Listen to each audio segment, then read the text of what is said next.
Frank. What's the weirdest thing you've ever saw in here? Let me ask you a question, kid. Did you see that movie, Night of the Living Dead? Hey, we gonna party tonight or what? Yeah, we are gonna party.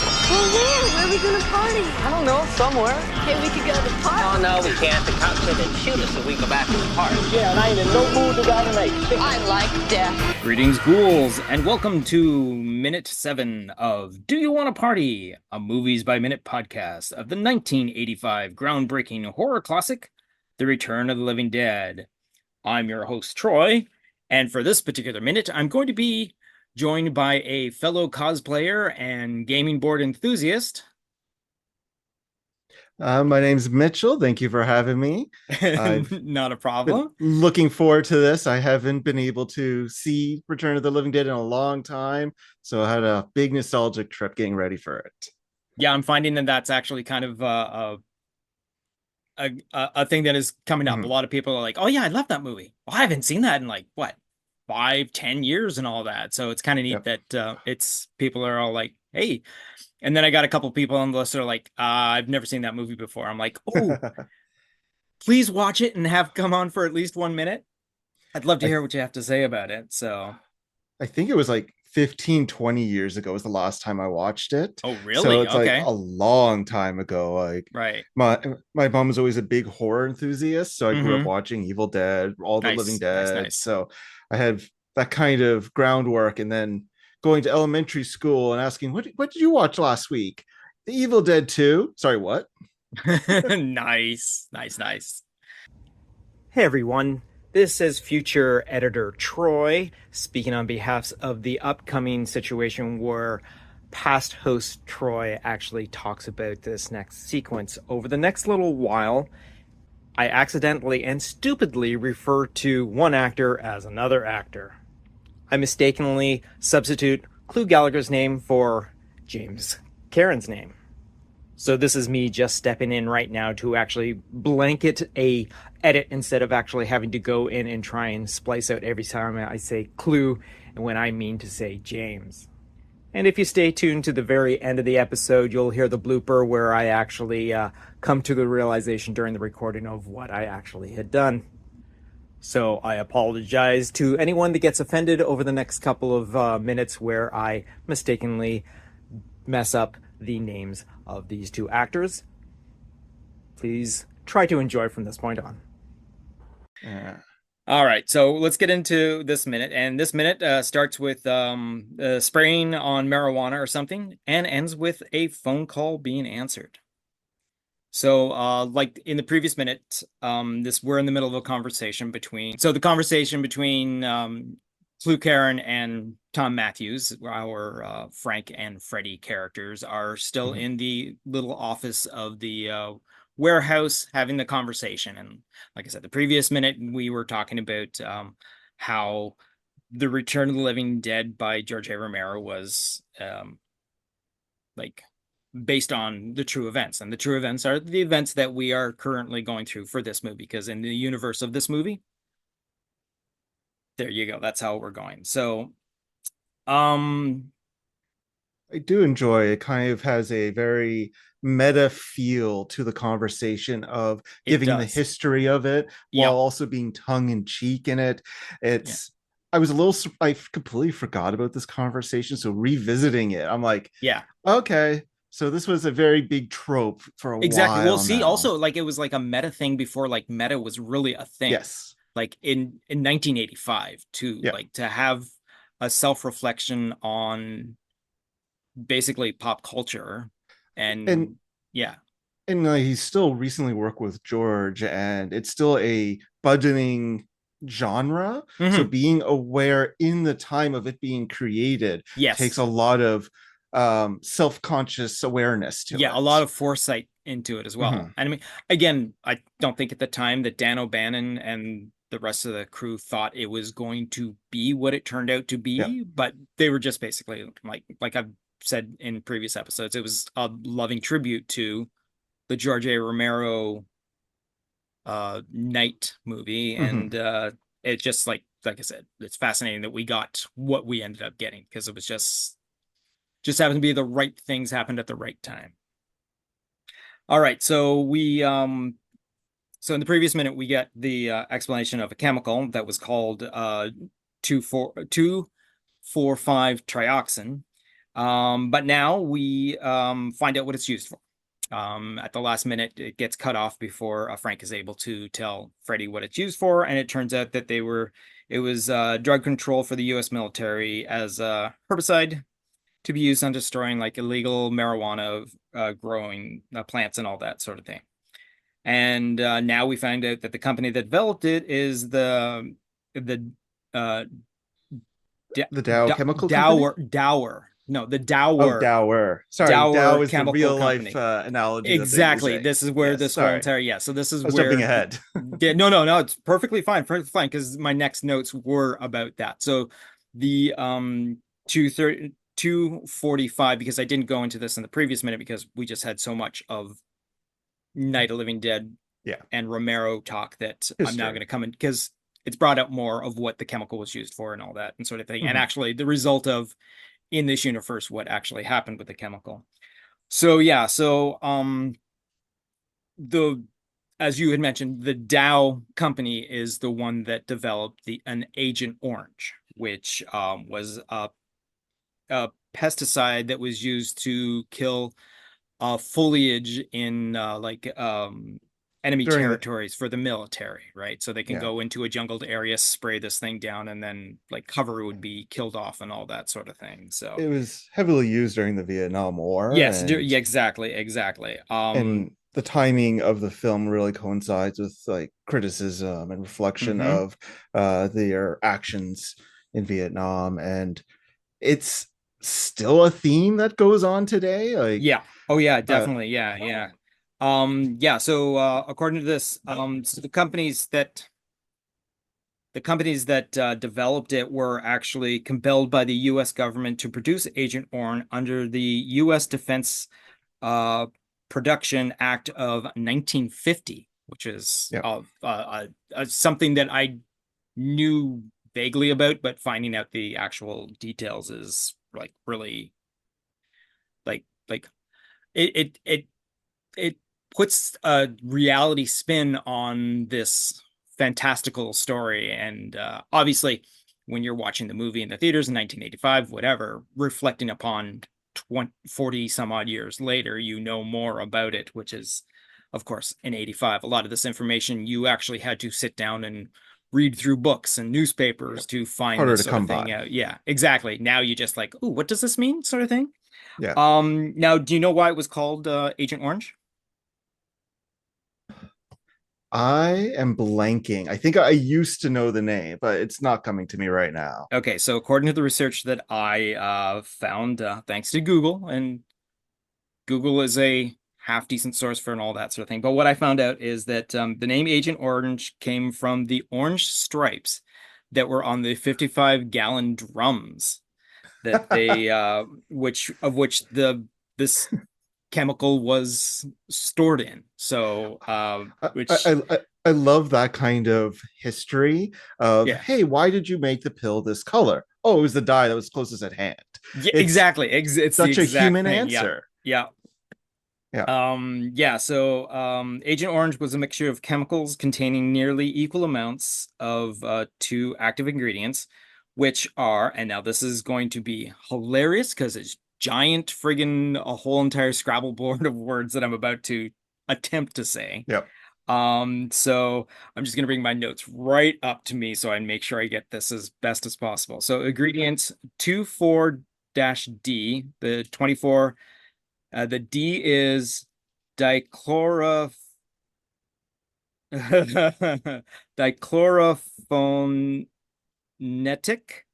acid, and 2,4,5-T, and that is the T stands for trihochlorphonic acid. I believe I got those. I might just put those words in the show notes so that everyone can read how badly I actually did pronounce those words.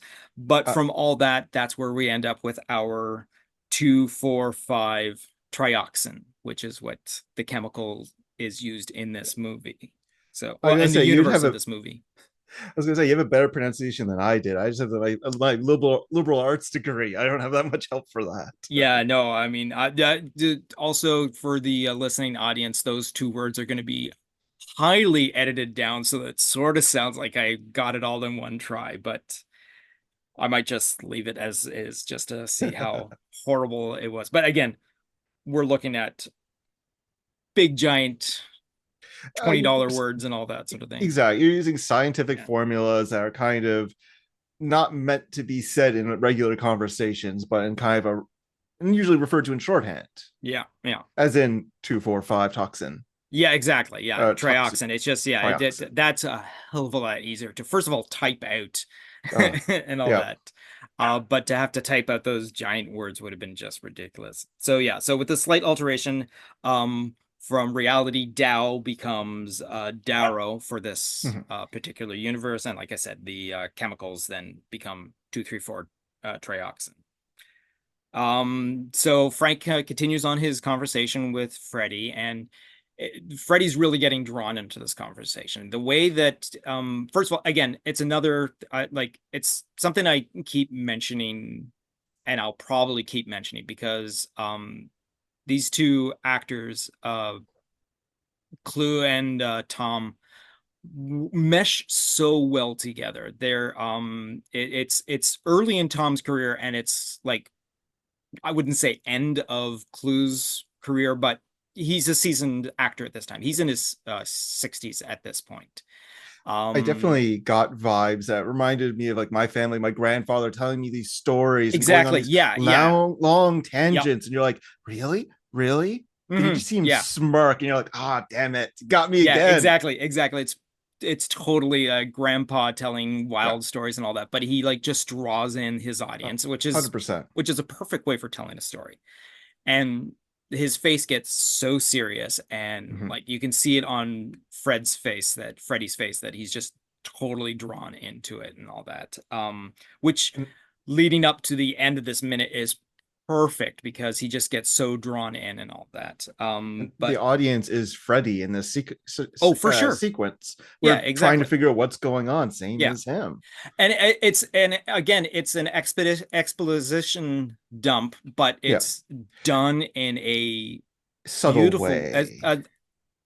Exactly. A very subtle way, but and the fact that we still don't know what this movie is called yet. We haven't even gotten to the open credits. We haven't been introduced to any of the cast and all that sort of thing. And we're just following these two guys going through their daily routine.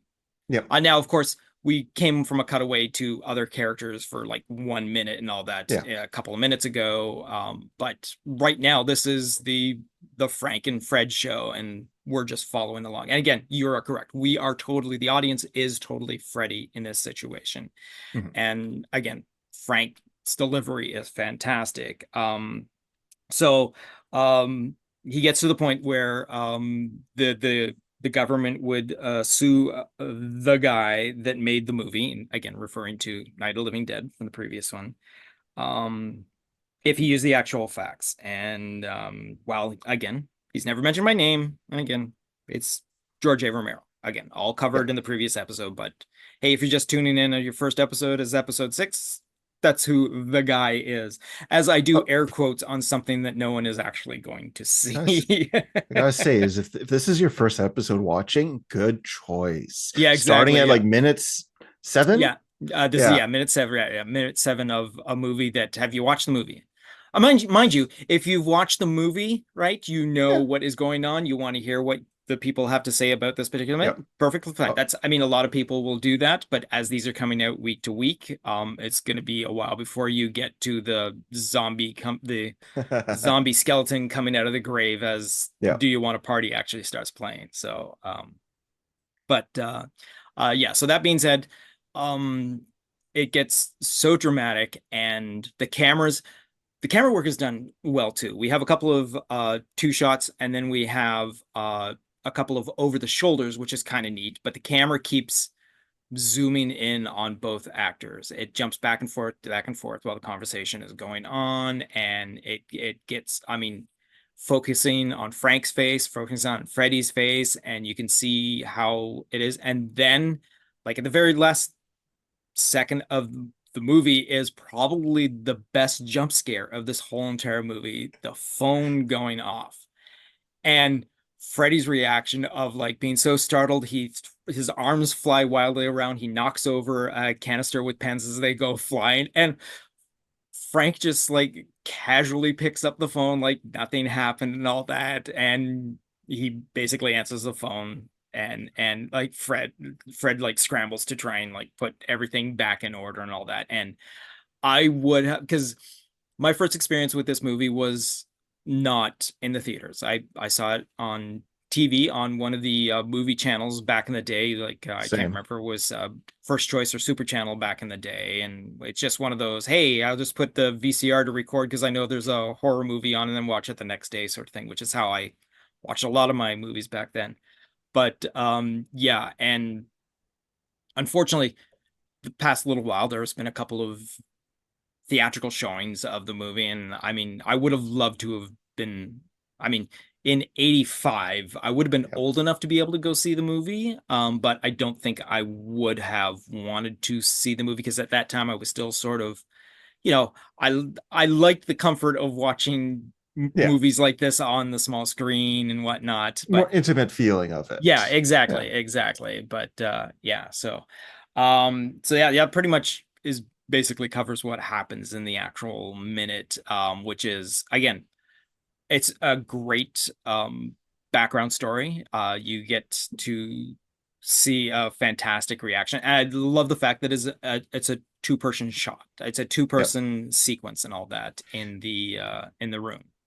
It's such a great scene because while not a lot of action happens, it really sets up the tone and the feel for the rest, and as well as foreshadowing the final sequences. Dealing with the calling of the military and letting them know what is happening. Exactly. And how we had how we had Freddy's nonchalantness answering the phone. Sorry, it was Freddy, right? Frank, it's Frank. No, Frank answers the phone, yeah. Sorry, I got my names switched on. That's okay, yes, that's okay. Frank. So the nonchalantness of Frank answering the phone in reaction to this outlandish and this horrifying kind of story mirrors at the end of the film when the military is just like, okay, it leaked. Okay, all right.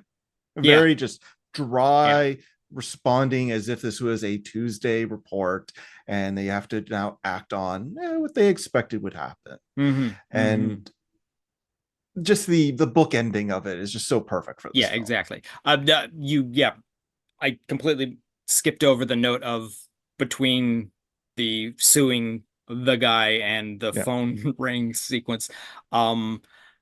Freddy asks how he knows about this, and we find out that typical army fuck up, which is a fantastic delivery. The way he delivers that line is so like it's not just a line that he reads, it's something that the character feels. Like the friggin' government, like the army fucked up this situation and paperwork got crossed and they got shipped here. And so it's the whole the motif or the trope of military fuck ups leading to suffering of the population is still such a common trope, both unfortunately but also very important. I'm thinking like early 2000s we had Bong Joon-ho's film The Host, and that movie opens with military morgue pouring down formaldehyde down the sink because that's what they're ordered. Surprise, surprise, huge monster comes out of the Han River. Bong Joon-ho is known for Parasite and a lot of social commentary, and this film also specifically is criticizing the US's military of Agent Orange. Exactly.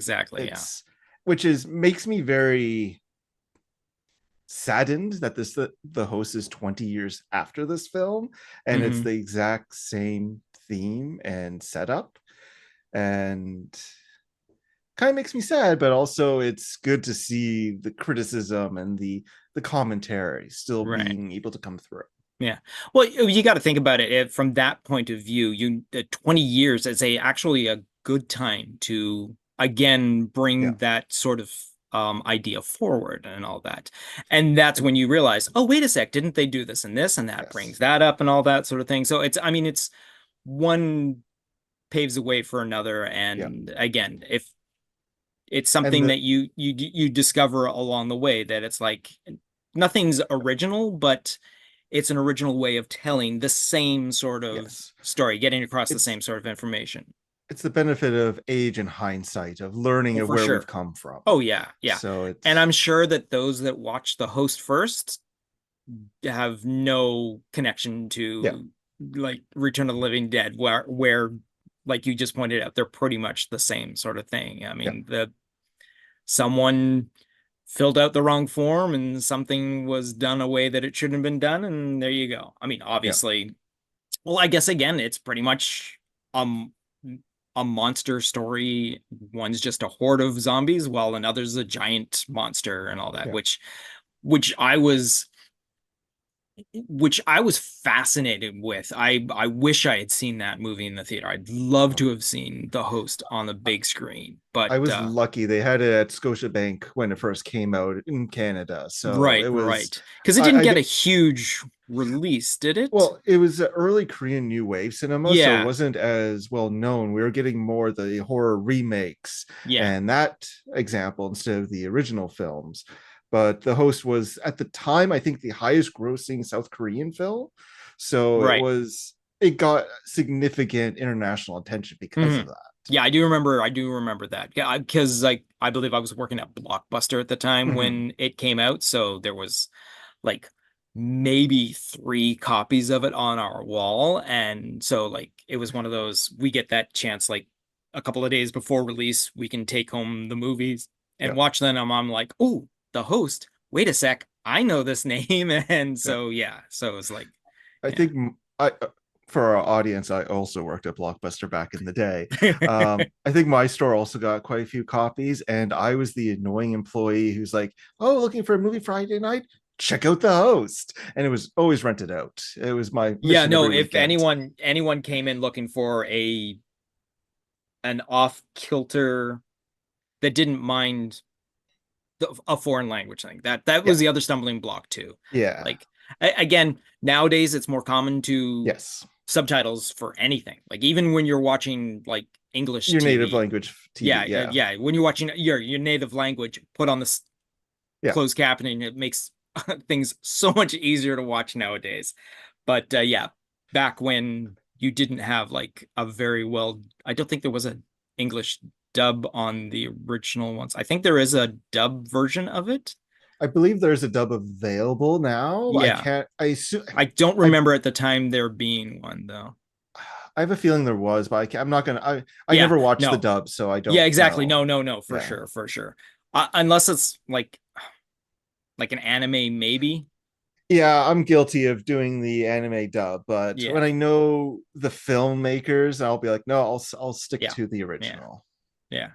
But I know we've diverged kind of from for sure, Return of the Living Dead, but this is a good walk down memory lane for others. As I was trying to get to, the theme of the military industrial complex, it's so common and prevalent within these films, as well as all the undead themed movies.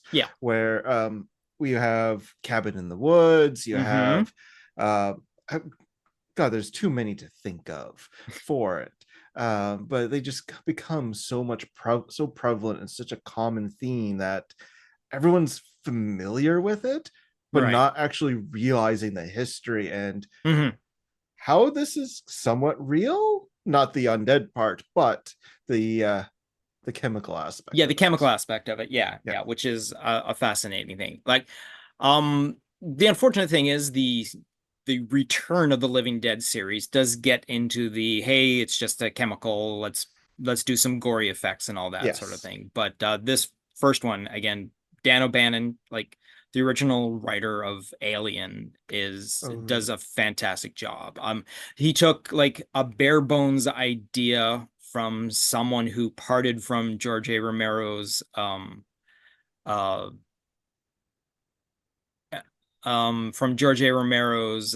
camp to do his own thing. And again, that's explained earlier. And or Yeah.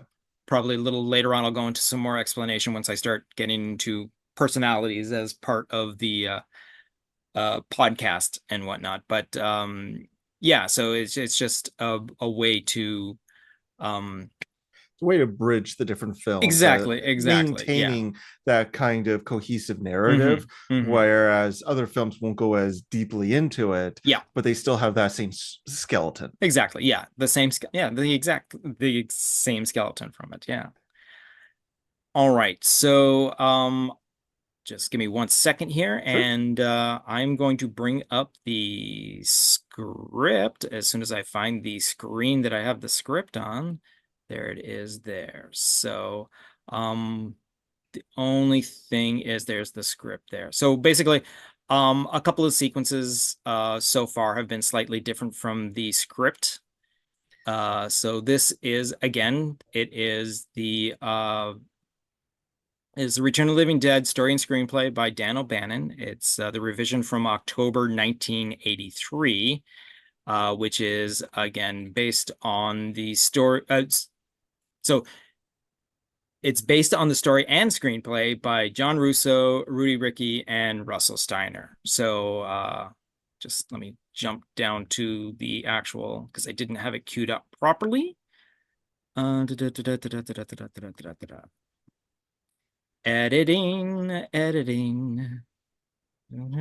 That's the Excelsior. No, that's skeletons. I didn't go far enough. It's going to be a second. We should be able to get this done before the Zoom meeting ends off, and then we'll come back and record the last little bit, which is we're low on inventory. There we go. Try not to overstock. Outside. No, I want to go back into the office. My girlfriend. No. Sunset afternoon. Kids. Okay, here we go. Bop it up.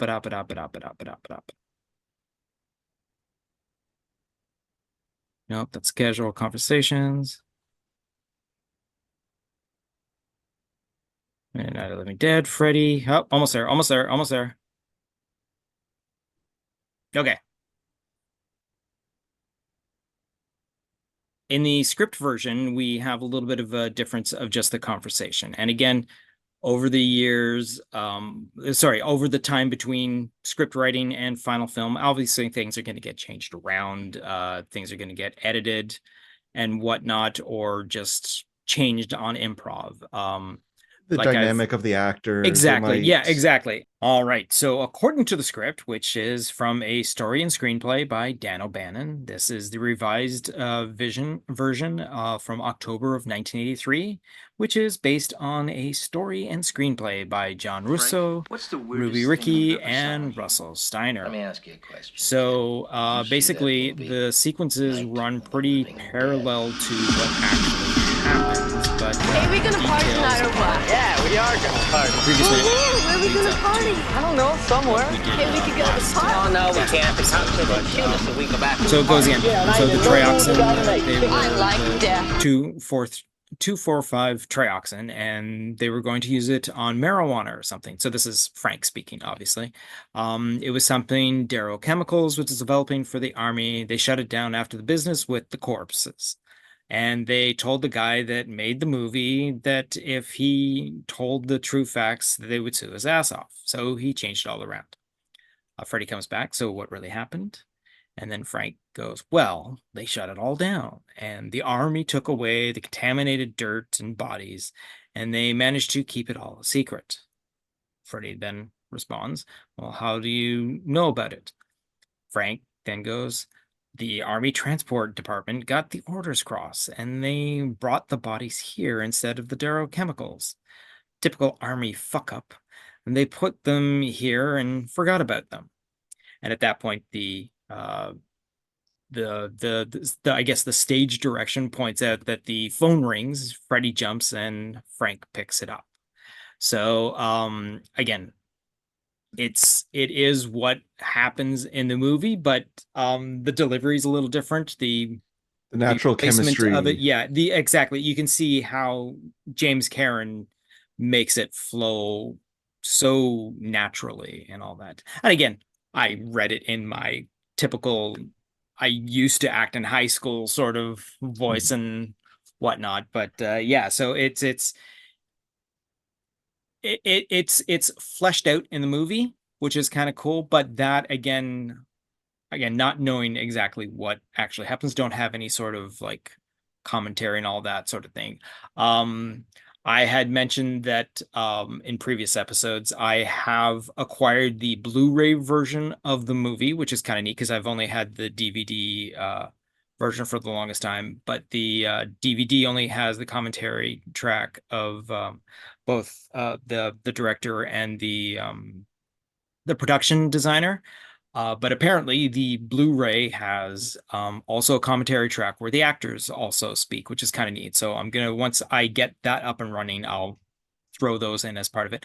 Plus, it also has a zombie commentary track. Now, again, it doesn't go into any explanation of what a zombie commentary track is, but I'm sure once I get that up and running, it should be interesting to see what it is. Because the other thing is, it might just be they bring in a couple of the actors that did the zombies as well, right? Because in this universe, the zombies do talk.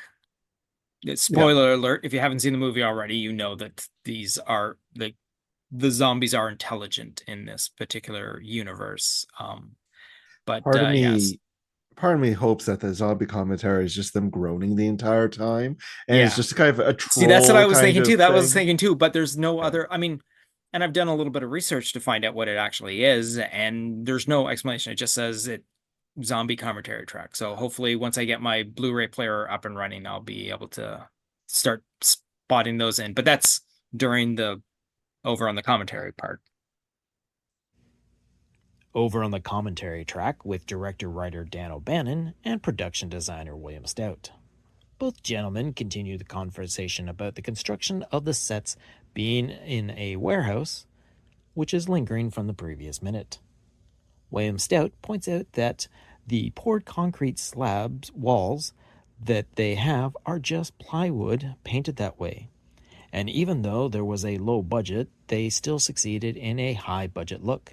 He also mentions that the mortuary set is one that they had fun with.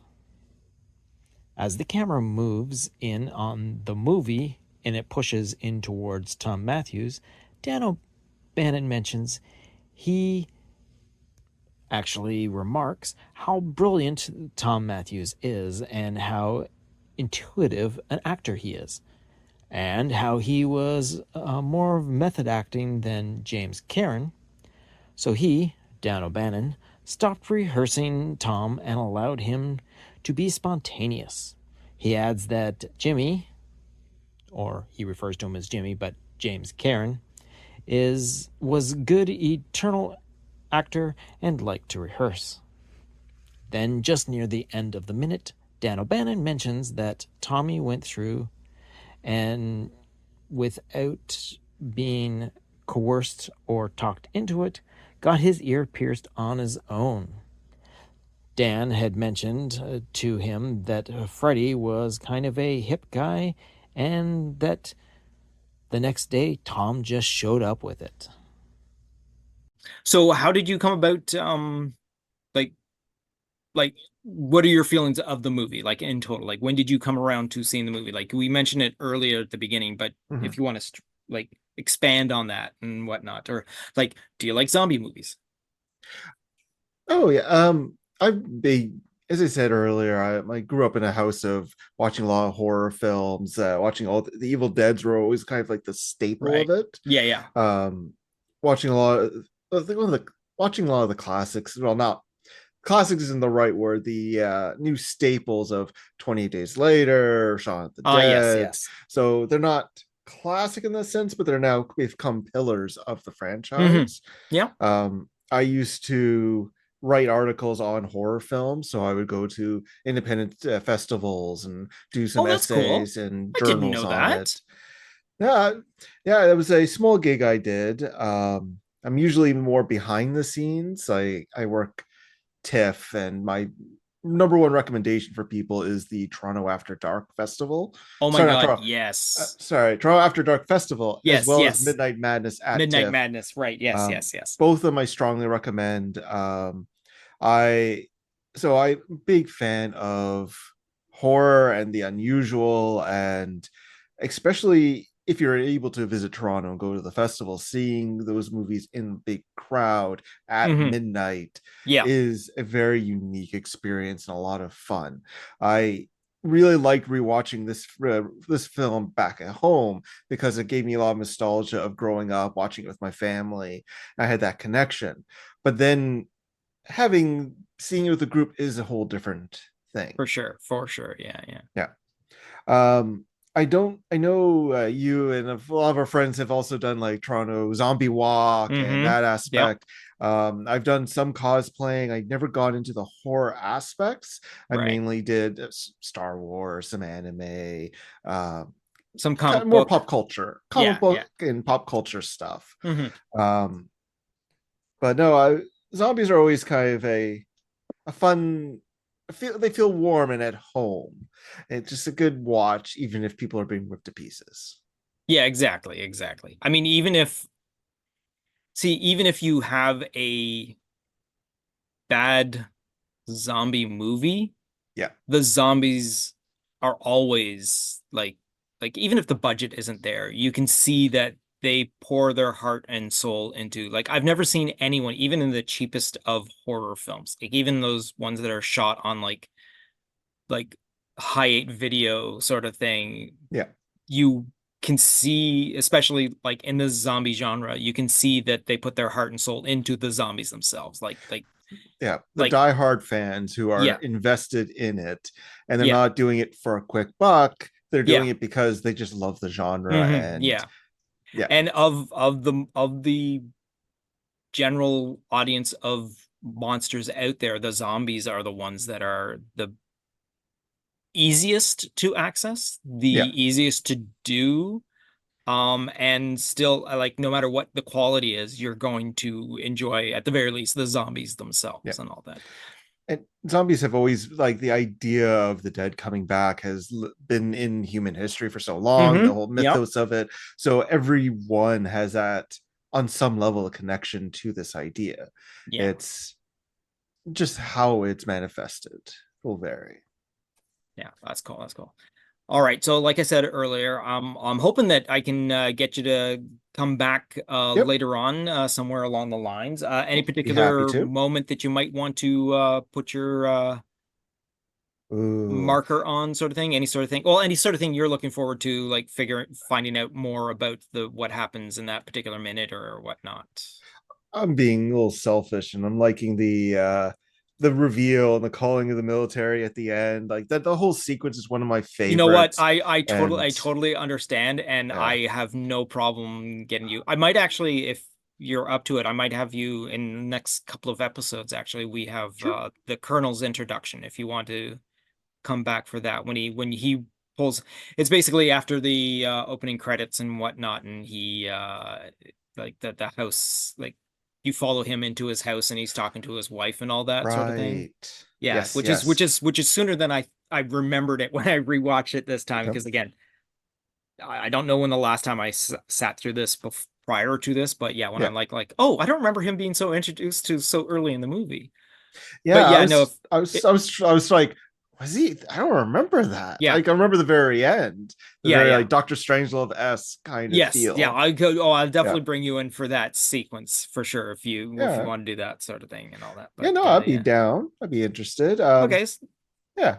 Again, if I have a core group of a couple of people that I can jump back and forth with, I mean, obviously, if like someone else is like, "Ooh, I like this sequence" and all that sort of thing, I'm like, all right, not a problem. So, hey, I want to talk about Leanna Quigley's breasts for this particular minute. I'm like, okay, we got about 3 minutes of them for this, but so I did forget how much nudity was in the film. Like, I knew she was dancing on the grave, and I remember parts of that sequence, but I forgot she was naked the entire film.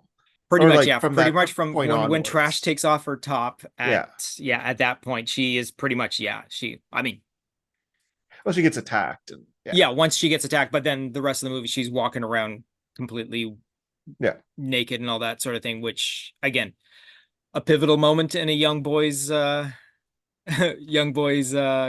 adolescence, watching the beautiful Leanna Quigley walking around naked for for a good portion of the movie. Yeah. But yeah, so yeah. All right. So again, thank you, Mitch, for joining me here for minute 7, and thank you, audience, for listening in as well, because I'm sure if you've noticed over the past couple of episodes, the guest hosts have always been a lot more than just my monotone voice speaking into a microphone, bringing along boring thoughts. So the interaction is what I was looking for. And now that I'm at that point, I'm glad that I've got some people helping me out on the other end of this. So until the next minute, thanks everyone for listening in, and we'll see you in the next episode next week.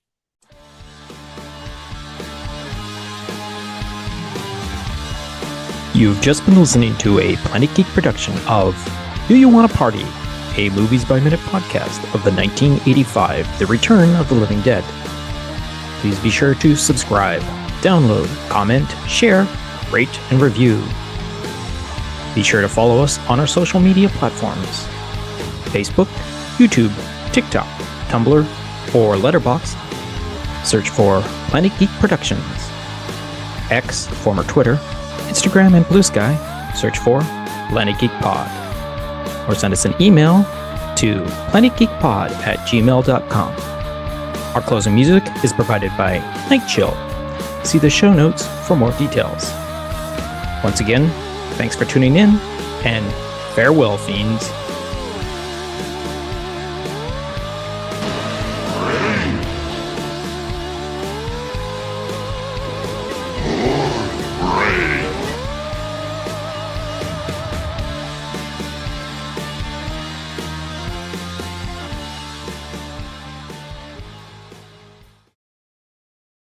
All right.